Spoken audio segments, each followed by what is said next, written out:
In the quiet edges of a garden, a man once known across the city for his wealth, power, and sharp egbada vanished without a word. His name? Chief Colonel Adeyemi. The same man who once owned fleets of cars and had his name whispered with respect in every corner of the market. They said he was betrayed. They said he lost everything. But no one really knew what happened until one dusty evening when an old man with torn slippers and a weak leg knocked on the gate of the family compound. Nobody knew him. They turned up their noses. "Who is this one?" his cousin asked. His first daughter said he looked like someone from the bush. His wife, Madam Elegant, wouldn't even offer him water. But the gateman gave him a stool and called him Baba. Funny how the one they paid the least showed the most kindness. The man didn't argue.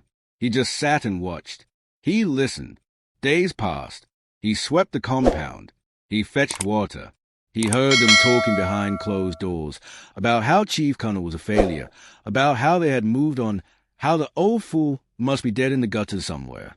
They didn't know he was listening with the same ears that had once negotiated land deals and oil contracts. The same eyes that once scanned balance sheets now watched their true hearts. You see, Chief Colonel hadn't lost his fortune. No, he only lost his faith in people. So he left to test them, to know if all the smiles and greetings were ever real, or just hungry hands waiting to eat. Then came the day, a Sunday. He asked for a family meeting. They laughed. Who is this beggar to call us a meeting? But the gateman spoke for him, and that's when it happened. He pulled out a small leather pouch, old, dusty.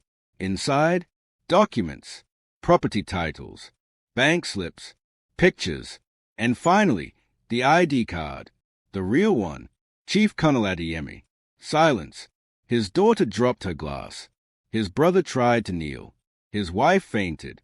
The same people who couldn't spare him food now begged for his forgiveness. But he didn't raise his voice. He only said, "I came back not to punish you, but to see who would still love me when there was nothing left to gain." Some of them he forgave. Some of them he left behind.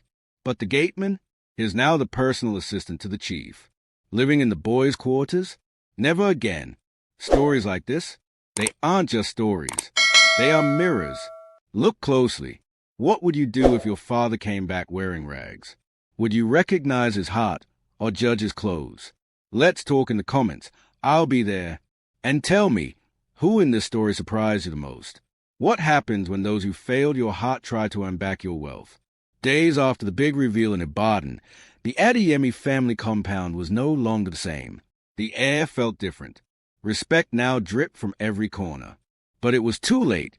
Chief Colonel Adeyemi had seen everything he needed to see. He didn't stay long after the truth came out. No long speech. No press release. He handed keys to the loyal ones, people who had no blood ties but showed him the heart of true kin. The ones who brought him food when others brought gossip. The ones who offered him shelter, not judgment. His wife? She wept for days, claimed it was a mistake, blamed confusion, blamed stress. But Colonel didn't fight her. He simply said, "Love that disappears with poverty is not love. It's performance." And he walked out. His eldest son tried to explain, to make it sound like a misunderstanding. But Colonel asked him one question. "If I died broke, would you have buried me with honor or with shame?" The boy had no answer. He left him the house, but not the home, because, you see, Colonel didn't return to rejoin the past. He returned to build a new beginning with people who never left his side when life got quiet. With the gateman turned assistant beside him, Colonel drove off in a quiet SUV. Not the loud convoy of yesterday. Just one car, full of wisdom and peace. Today, he lives in a small but serene house in a cure. He runs a foundation, quietly sponsoring young people who are abandoned just like him. No fanfare, no public show, just impact.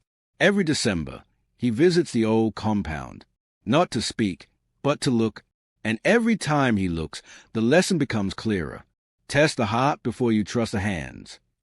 And that, my friend, is how a millionaire returned not for revenge, but to reveal. So now, let me ask you, if someone you love went missing and came back with nothing, how would you treat them?